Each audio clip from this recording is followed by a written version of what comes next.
Lisboeta com alma de saltimbanco, Paula Rainha viveu uma parte substancial da sua vida em Macau, na Bélgica, em Barcelona e em Londres, antes de regressar à base em Lisboa em 2009 como arquiteta. Desconfiamos que a combinação arquiteta e lisboeta pode estar na gênese da sua paixão pela luz e iluminação. Não fosse a luz de Lisboa tão mágica e cativante. Interesse identificado e meio caminho feito para o realizar. Fez um mestrado em luz e iluminação em Londres, provavelmente para explorar o contraste com Lisboa, desenvolvendo projetos como designer de iluminação. Em 2011, viu reconhecido o seu talento ao vencer a competição Light World Tour, promovida pela Philips, o que o obrigou a um sacrifício enorme percorrer o mundo em 3 meses como profissional da área. Paula, a tua vida é sempre assim um jogo fascinante de luz e sombras? Acho que a nossa vida é toda um jogo fascinante de luz e sombra, não? Ou seja, não é verdade que faz parte da minha profissão, mas acho que todos nós temos um bocadinho de luz e sombra entre nós. O que é que te levou a tornar este interesse, que não é tão distante da tua área de formação e da profissão, mas o que é que te levou a procurar este tema, ou a desenvolver este tema da luz e da iluminação? Bem, na verdade eu cheguei à iluminação um bocado por acaso e a minha história acaba por ser comum no sentido em que todas as pessoas, de uma forma ou de outra, nesta área, acabam por chegar um pouco ao acaso. Eu, quando entrei em arquitetura, entrei em dança. Tentei fazer os 2 cursos ao mesmo tempo, mas, como podem imaginar, o curso de dança exigia a minha presença nas aulas e, assim como o curso de arquitetura, também era bastante exigente. E, portanto, eu, ao fim de 3 ou 4 meses, eu tive de decidir. E acabei por decidir pela arquitetura. Na altura achei que teria mais, não sei se diria sucesso, mas efetivamente achei que faria mais sentido naquela altura seguir arquitetura. Mas, no entanto, ficou sempre esse bichinho, ficou sempre essa vontade de voltar um pouco ao mundo da dança, até porque na altura achei que realmente o ser bailarina profissional e o facto de ter entrado na escola deu-me um bocadinho essa abertura para perceber que é uma vida muito dura, portanto, acaba por também de ser uma carreira muito curta e eu, portanto, achei que mais tarde, de alguma forma, poderia fazer essa ligação. E continuei a fazer o curso de arquitetura, terminei o curso de arquitetura e voltei a pensar nisso, ou seja, andei à procura de que forma é que eu conseguia ligar estas 2 áreas e em contacto com pessoas da área e, quer dizer, e pensando que, por exemplo, a arquitetura poderia ter uma representação a nível da cenografia, mas a verdade é que a dança não exige muita cenografia, é mais a luz, é mais o desenho de luz que faz o espaço.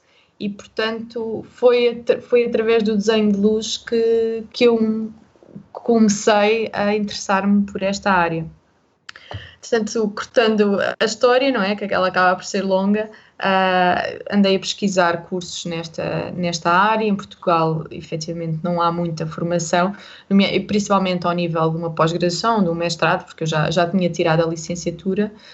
Portanto, tudo o que me aparecia de formação era ao nível ainda de bacharelato e pensei que realmente mais 3 anos num curso que já por si só já era longo, não faria muito sentido.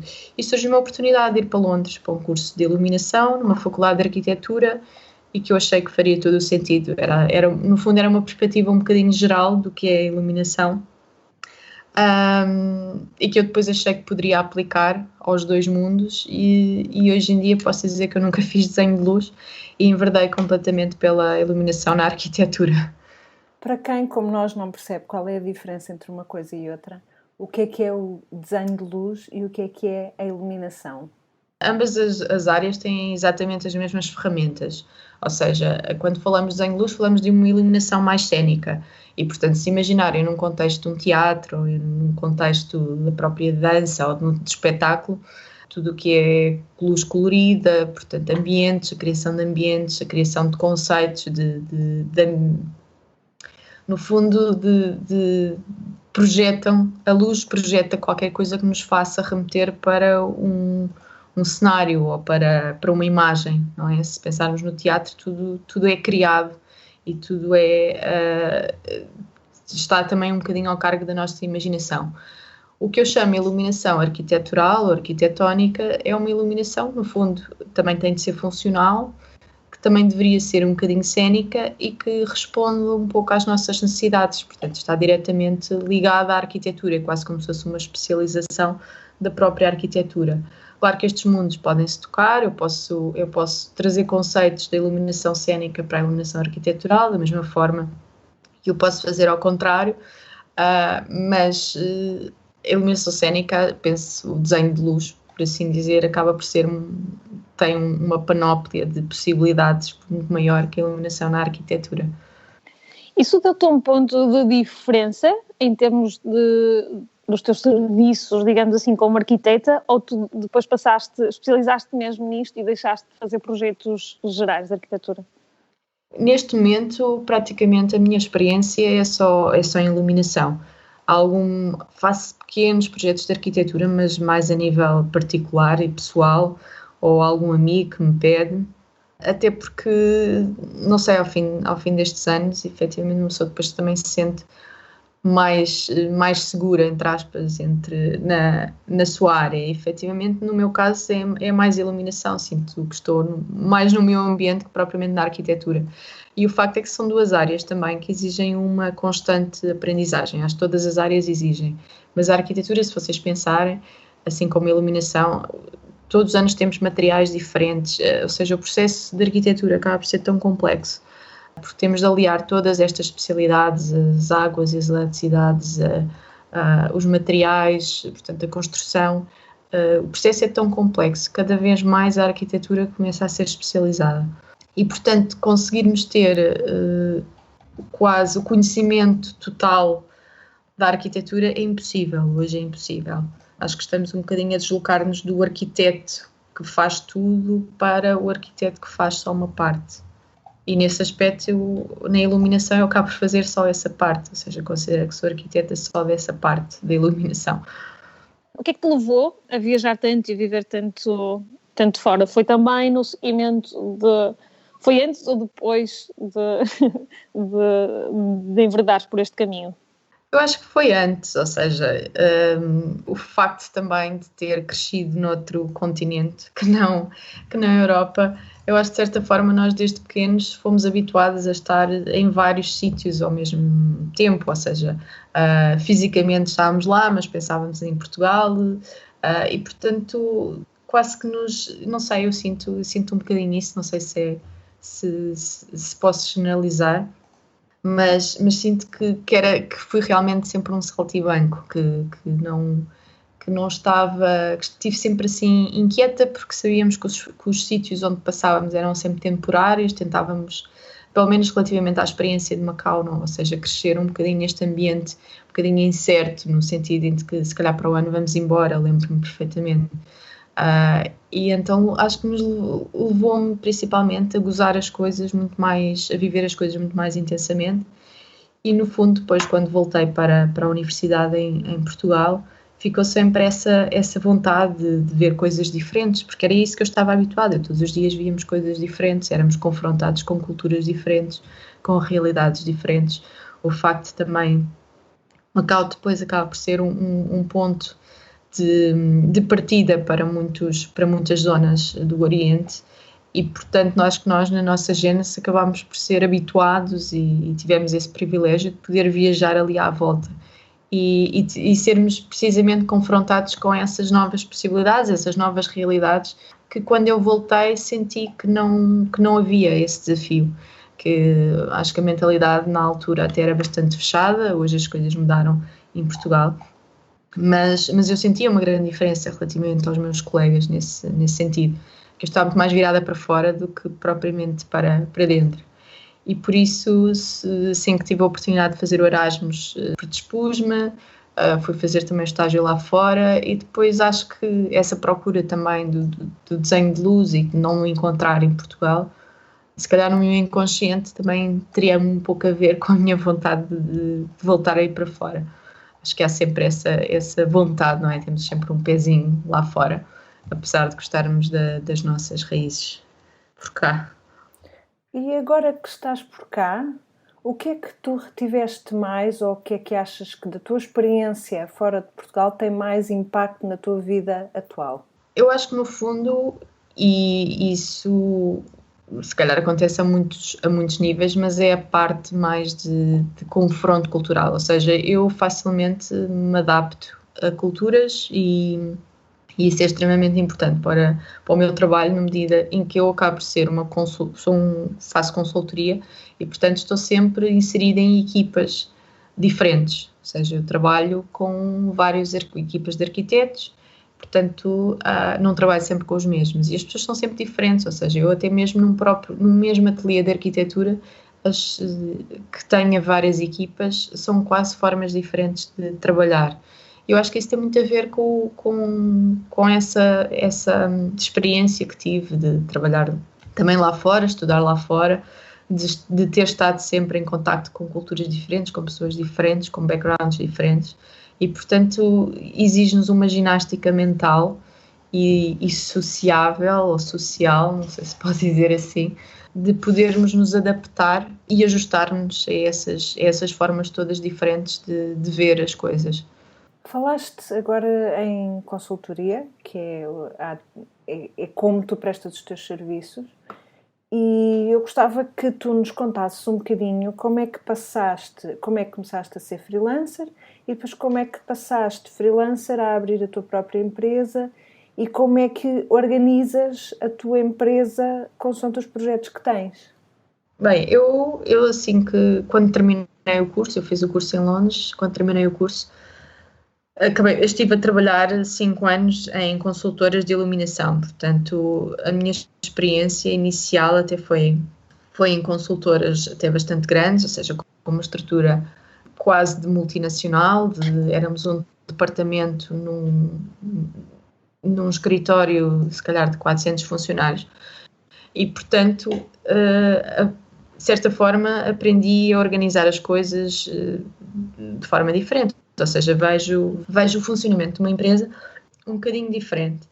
E, no fundo, foi isso, acabei por trazer isso para Portugal. Ou seja, comecei quando eu regressei em 2009, comecei como freelancer porque não me conseguia inserir em nenhuma estrutura existente em Portugal. Ou seja, eu era consultora independente, ou trabalhar em consultoras independentes, o que significa que não estão dependentes de nenhuma marca ou de nenhum fabricante, ou que não estamos a vender produtos. Portanto, nós somos, no fundo, um elo da equipa, somos elementos da equipa de projeto e, portanto, temos todo o interesse em que, tendo em conta o orçamento, ou seja, não temos interesse em vender produtos, temos interesse em vender soluções que respondam às necessidades e aos desafios de cada projeto.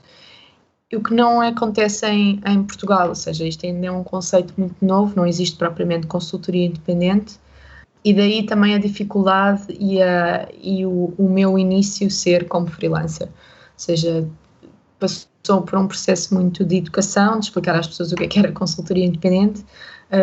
Comecei-me a inserir em pequenos projetos com equipas de arquitetos, a dar-lhes esse apoio, alguns concursos também.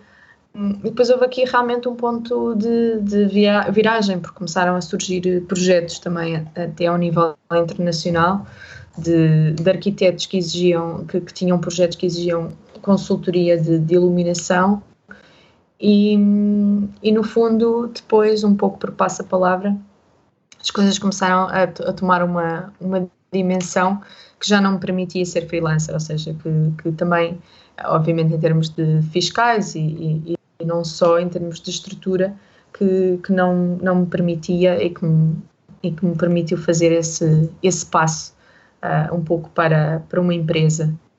Neste momento, como eu tenho colaboradores e trabalho também como quase que se chamo uma estrutura, eu não sei se em português existe esse conceito, mas é uma estrutura umbrella, não é? Uma umbrella company. É basicamente o que eu entendo que uma umbrella company possa fazer e na qual me incluo, ou seja, adaptamos a cada projeto. Por exemplo, eu tenho projetos em que é necessário fazer estudos de iluminação natural. Eu já fiz projetos de iluminação natural, mas obviamente são são cálculos muito complexos, são estruturas muito complexas e que exigem quase que uma pessoa a full-time só fazer isso. Então o que eu faço, eu associo-me a colegas, tenho uma rede de colegas internacionais em que, no entanto, vou buscá-los consoante as necessidades do meu projeto. Portanto, a iluminação natural, vou buscar uma colega que ela está habituada, portanto, consegue resolver o problema muito mais rapidamente, que permite-me também ser muito mais eficiente e, no fundo, liderar o projeto, ou fazer o contacto com o cliente, ou fazer, no fundo, a parte que me compete. Ou seja, vou dividindo um pouco as tarefas por cada projeto. Só para vos dar uma ideia, ou seja, tenho projetos desde escala residencial, projetos quase de iluminação urbana, há outros que abrangem estas escalas todas, há outros que pode ser só iluminação interior, iluminação exterior, maiores, menores, portanto as escalas são a mesmo nível de projetos, estamos sempre a adaptar a diversas escalas e consoante os desafios, como estava a dizer, vou buscar colegas ou parceiros neste sentido que me permitam responder a esses desafios e a essas necessidades de cada projeto. O teu público-alvo, digamos assim, ou o teu cliente são equipas de projetos ou são outros arquitetos ou tens clientes finais, ou seja, alguém que venha até ti, não diretamente através do arquiteto ou de quem está responsável pelo projeto e vem diretamente até ti? Tenho, aliás, inicialmente a minha estratégia de marketing até era contactar mais ateliês de arquitetura ou até mesmo às vezes alguns engenheiros que pudessem precisar ou pudessem, para vos dar um exemplo, eu onde trabalhei era um ateliê em Londres, era um ateliê no fundo era quase um ateliê de arquitetura e engenharia, portanto incluía as especialidades todas nos quais a iluminação fazia parte do departamento de engenharias. E portanto, de certa forma, ainda hoje somos quase, a iluminação é uma especialidade, ou seja, é uma área entre a arquitetura e a engenharia. Não é arquitetura propriamente, mas também não é engenharia. E portanto daí também achei que poderia ser potenciais clientes, mas curiosamente têm surgido muitos projetos até dos clientes finais, ou seja, quando eu falo de clientes finais podem ser pessoas que efetivamente até acham que na própria residência não tem iluminação suficiente, ou pode ser o proprietário de um restaurante que acha que a iluminação deveria ser diferente, ou um hotel, e portanto neste momento tenho 50-50, ou seja, 50% dos projetos vêm dos clientes finais e outros 50% de arquitetos. Principalmente, mais até do que engenheiros. Olha, e como é que os clientes chegam até ti? Como é que entram projetos novos para a tua empresa? Olha, às vezes, eu acho que a maior parte das vezes é o passa-palavra, ou seja,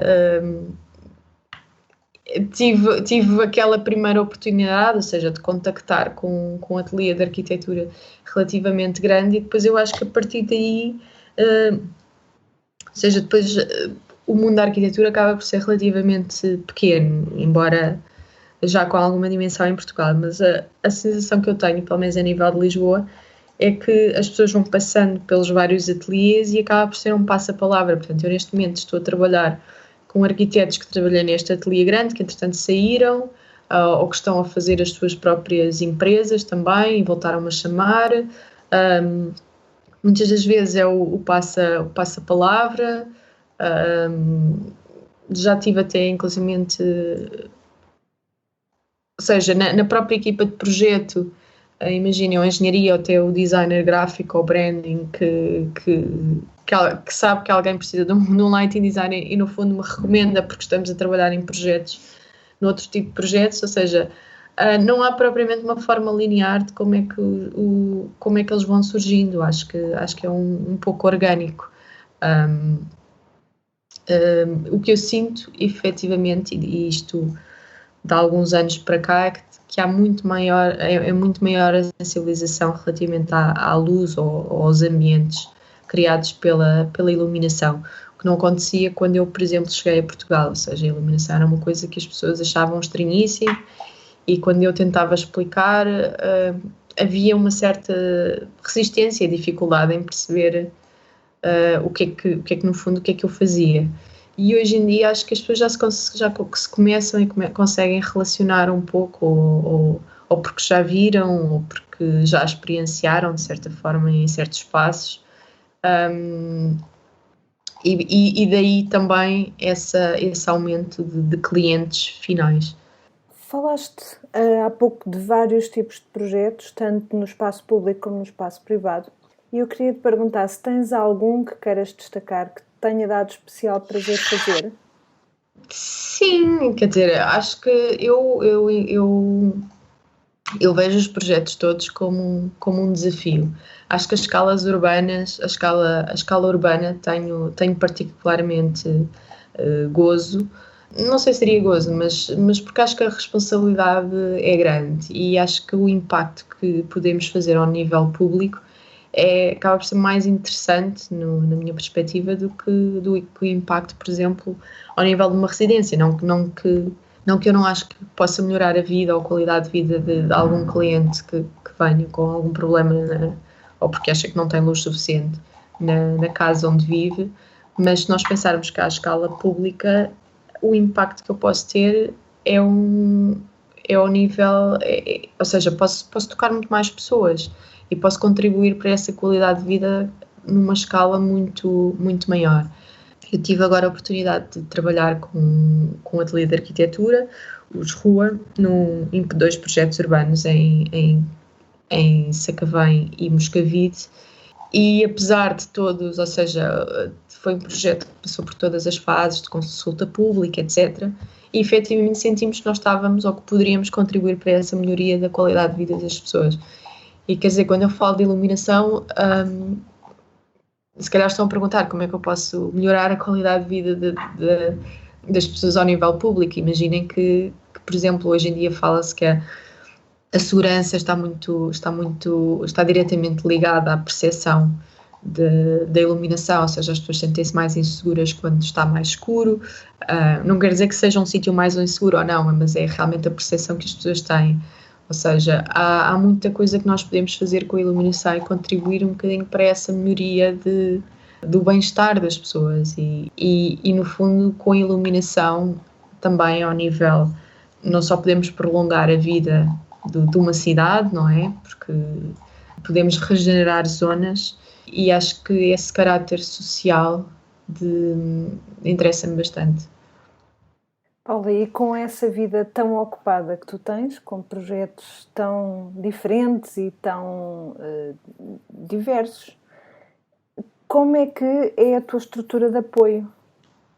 A nível familiar ou a nível de empresa? Podes falar das duas, na verdade. Mas qual é que vocês queriam? Eu acho que, na verdade, as duas, porque, por um lado, perceber quais é que tu consideras serem as vantagens e as desvantagens da estrutura atual que tu tens a nível profissional e depois, obviamente, com tantos projetos e com não é estando sempre tão ocupada e ainda por cima nós não falamos aqui de uma coisa que tu tens que é a organização de Pecha Kucha em Lisboa. Como é que tu consegues conciliar isso? Portanto, entra um bocadinho também com o teu plano mais pessoal, familiar, se calhar. Olha, por acaso eu agora já não organizo a Pecha Kucha, mas continuo a organizar um evento um bocadinho à escala, que são os Archie Kids, e que esse, por exemplo, é uma das áreas da minha vida que eu neste momento não consigo dar tempo, precisamente, porque, aliás, entre nós obviamente sabemos que é realmente difícil conseguirmos gerir as coisas todas, ou seja, acho que efetivamente as coisas têm de estar muito estruturadas. A nível da empresa, eu tenho uma dificuldade acrescida, porque com o tipo de consultoria que eu faço, ou seja, o tipo de serviço que eu faço também é muito personalizado, e apesar de ir buscar parceiros, no fundo acabo por fazer eu a gestão do cliente. E como sabem, isso exige, a nível da consultoria, exige muitas reuniões, exige um acompanhamento do cliente, quase que faço gestão de projeto, portanto sou projetista também, faço gestão de projeto, faço a gestão do cliente, isto já não falar na parte administrativa da própria empresa. E o facto depois também de começar a ter muitos clientes em que são diferentes equipas são diferentes equipas de projeto, são diferentes formas de trabalhar, ou seja, uma pessoa tem de estar em constante adaptação e ajuste, o que dificulta ainda mais o processo. Isto para dizer que estou ainda nessa procura desse equilíbrio. Eu fui meio há um ano e sinto que ainda não consegui fazer essa gestão como eu gostaria, ou seja, de que as coisas sejam um pouco mais, não digo mais sustentáveis, mas se calhar menos dependentes de mim, a estrutura comece a ganhar corpo também, comece a ser um bocadinho mais autónoma, precisamente porque depois vivo dividida nas poucas horas que nos restam e para quem trabalha. Sabem do que é que eu falo, não é? Das poucas horas que nos restam depois para a parte da vida familiar, seja no acompanhamento da família, seja na própria organização da casa, seja no que for que seja necessário para as coisas estarem equilibradas. Olha, e fala-nos um bocadinho sobre o ArchiKids? ArchiKids, sim. Olha, o ArchiKids é um evento para crianças em que, no fundo, tem um caráter também, se calhar, de pedagógico e educativo, ou seja, é um workshop que fazemos em 3 ou 4 horas, mais para as 3 horas, de verdade seja dita, em que durante uma tarde, por exemplo, as crianças, normalmente entre os 5 e os 10 anos, experimentam um bocadinho o que é ser arquiteto, ou seja, fazem uma maquete de um tema que lhes é dado. Com isto nós não pretendemos que sejam arquitetos, mas talvez que estejam atentos ao espaço que os rodeia. Os resultados são sempre muito originais, muito criativos, e acho que é sempre uma tarde bem passada, pelo menos é esse o feedback que nós temos das crianças. Todos os anos temos repetentes, portanto temos miúdos que voltam e querem repetir, e acaba por ser um projeto bastante aliciante. Paula, de repente deu-me uma curiosidade enorme sobre aquele concurso que houve há uma série de anos atrás, que foi o Light World Tour da Philips.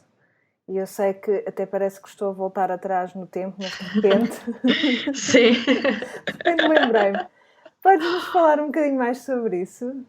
O concurso foi em 2011, já passaram uns aninhos, e consistia basicamente no seguimento de uma série de iniciativas que houve na altura, do que era a melhor profissão do mundo.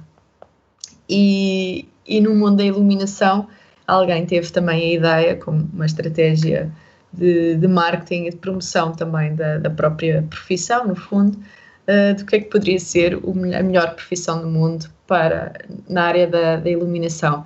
E surgiu este concurso, que o intuito era um blogger, portanto era um viajante que iria dar a volta ao mundo durante 3 meses e que teria de alimentar um blog com o que ia encontrando ao nível de projetos de iluminação, ou não só, ou algum interesse ou alguma coisa que fosse encontrando pelo caminho que estivesse, de certa forma, relacionado à iluminação ou à luz, diremos assim, mais do que iluminação, acho que é a luz natural, luz artificial, o que fosse. E portanto, foi numa altura que também as redes sociais estavam a ganhar alguma dimensão. Ainda havia muita gente, ainda éramos novos no Facebook, e o Instagram tinha começado há pouco tempo, mas as pessoas basicamente havia uma candidatura, fazíamos uma candidatura onde teríamos de dizer por que razões é que deveríamos ser selecionados. As pessoas votavam e das 10 pessoas mais votadas do concurso selecionavam uma pessoa. E por incrível que pareça, com grande ajuda de amigos, de colegas, de pessoas às quais fui pedindo e fui fazendo campanha. À conta disso, acabei por estive inserida nas 10 pessoas mais votadas e, consequentemente, fui selecionada para fazer essa viagem. Dos 3 meses, realmente parece que já foi há uma eternidade, mas por outro lado parece que foi uma eternidade. Os tais 3 meses de viagem foram bastante intensos. Posso dizer que visitei 40 cidades em pouco mais de 3 meses. Apanhei 33, se não me engano, voos, não sei quantos comboios e, portanto, alimentei o blog durante 3 meses e meio, que era, no fundo, que era o objetivo também da experiência, era que pudesse partilhar com os leitores esses encontros fortuitos ou não com o mundo da iluminação, e acho que foi muito gratificante. Não sei se as pessoas gostaram da mesma forma que eu gostei, mas sim, acho que hoje em dia ainda tenho pessoas que disseram que leram o blog do início ao fim, portanto acho que consegui ser também convincente e partilhar um pouco essa experiência com os demais. E da tua viagem à volta do mundo e da luz, das tuas observações, tu notaste, houve assim alguma coisa, alguma diferença cultural, alguma coisa que te tenha saltado particularmente à vista? Sim, por acaso isso foi uma das questões que eu fui colocando e que me fui apercebendo à medida que é. Para dar uma ideia, eu comecei na Europa, fui para os Estados Unidos, a Austrália, a Ásia, depois fui para o norte da Europa e terminei em Eindhoven, que é onde a Philips, aliás, comecei e terminei em Eindhoven, que é onde a Philips tem a sede. Portanto, fiz um pouco este acompanhamento de setembro a dezembro, passei por basicamente o outono à chegada do inverno e uma das grandes diferenças que eu notei, principalmente, foi entre o Oeste e o Oeste, ou seja, o Oriente e o Ocidente, na medida em que tanto a cor da luz, e isto fala a nível mais até de iluminação pública e mais a nível de iluminação das cidades, porque como podem imaginar, o tempo que eu estava em cada sítio acabava por ser reduzido. Eu estava entre uma média de 2 a 3 dias por cidade e, portanto, a minha percepção acabava por ser a cidade à noite. Ou seja, eu basicamente chegava ao lusco-fusco, punha a minha mochila, a minha câmara fotográfica e saía pela rua e tentar perceber um pouco o que é que... ou seja, tentar percepcionar a cidade de uma forma a pensar na iluminação. E percebi, ou apercebi-me, no fundo, que efetivamente há uma diferença cultural em termos da quantidade de luz que cada cultura acha que é confortável. Ou seja, por exemplo, posso dizer que no Oriente as cidades são muito mais luminosas no Ocidente. Estive em cidades na Alemanha, por exemplo, em Berlim, que ainda existe iluminação a gás, e iluminação a gás, não sei, eu também confesso que nem sabia que ainda existia, mas é muito pouco intensa e tem uma cor também muito, muito característica, portanto a cidade quase que está assim numa penumbra, mas de facto não nos sentimos inseguros, nem pouco mais ou menos, até nos dá quase aquele conforto caseiro. Estive no Japão, isso foi uma experiência bastante impactante, no sentido em que eu estive 6 meses depois do tsunami de 2011 e quase que na primeira semana em que eles tinham pela primeira vez, ou seja, ao fim de 6 meses, conseguiam não ter cortes de energia durante o dia.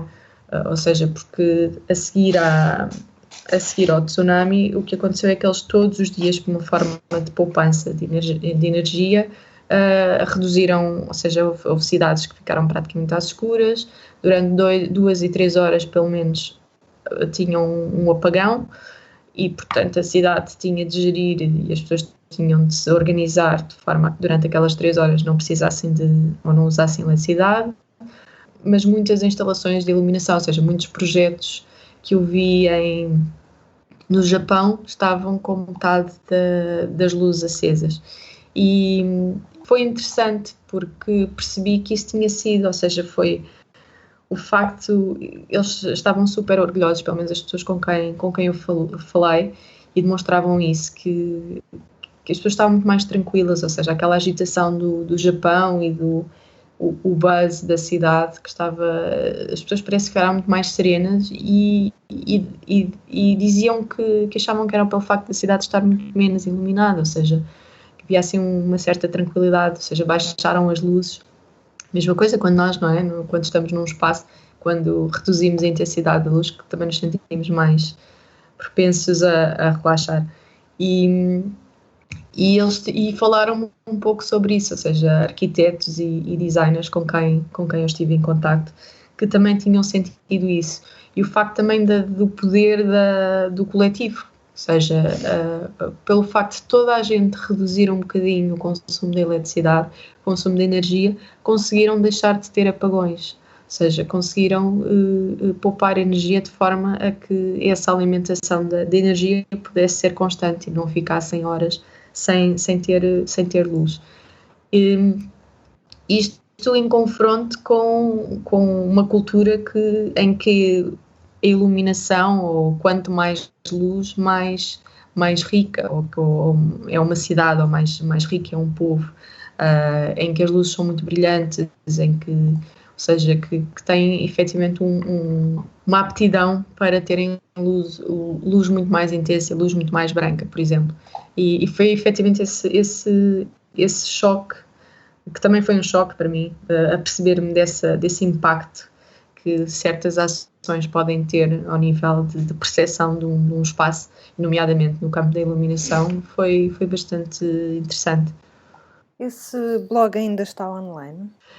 Eu penso que não, infelizmente, isto provavelmente estratégia de marketing, mas deixaram morrer o blog. Eu ainda tenho essa informação comigo, eu gostava de se calhar conseguir, ou seja, manter e até foi um pedido que eu fiz, se poderia manter o blog, mas efetivamente ainda não tive a oportunidade também de organizar essa informação. Falou-se de poder fazer um livro, ou seja, a verdade é que é pena, não é? Houve esta experiência e ter terminado num tempo, ou seja, que eu acho que isto poderia ser interessante, continuar a partilhar um pouco esta experiência, e de certa forma acho que haveria pessoas que iriam encontrar coisas interessantes, ou que se calhar iriam chegar às mesmas conclusões e ver as mesmas coisas que eu vi. Mas sim, não acho que não está online. O que é uma pena, porque eu fui das pessoas que leu o blog todo, de fio a pavio, e adorei.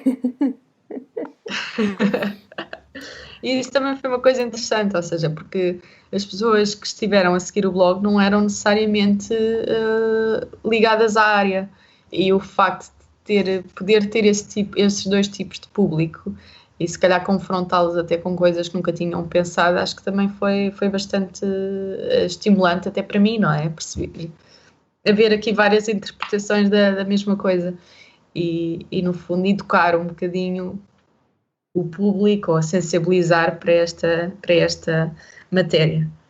Foi fascinante, gostamos muito, quer dizer, pelo menos eu gostei muito, não posso responder pela Billy, mas gostei muito de te ouvir e fiquei assim com um bocadinho de inveja desta descrição destes 3 meses de sacrifício à volta do mundo.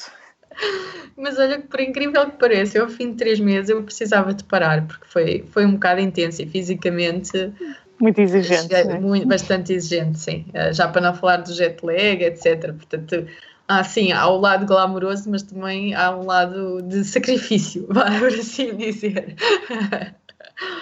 Mas olha, eu gostei muito obrigada por terem feito este convite. Paula, onde é que os nossos ouvintes te podem encontrar? Eu não sei das outras pessoas, mas eu falo por mim, eu fiquei com imensa curiosidade de ver, no caso também de rever, as fotografias dos teus projetos. E então queria saber onde é que os ouvintes te podem encontrar, ver essas fotografias e também contactar-te. Eu tenho um site que é o www.synapse.pt, onde tenho uma amostra de projetos selecionados, onde também tenho aí os meus contactos. Portanto, quem quiser que esteja à vontade para explorar o site. Obrigada por teres disponibilizado a falar connosco. E acho que ainda não tínhamos entrevistado ninguém desta área, sobretudo sendo uma coisa tão específica e com projetos tão diferentes uns dos outros, não só na própria iluminação para a arquitetura, como também Archikids, Light World Tour. E então acho que a conversa vai ser interessante, espero que seja interessante para muita gente, porque pelo menos para nós foi. E por isso, muito obrigada.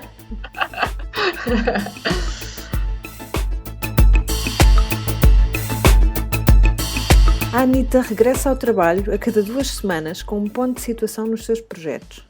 No entanto, como boas aspirantes à omnipresença, continuamos ligadas no anitanotrabalho.com, onde poderão conversar connosco através da secção Querida Anita ou então através do facebook.com/anitanotrabalho.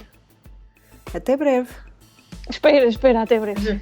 Depois eu não sabia se era para dizer até breve também.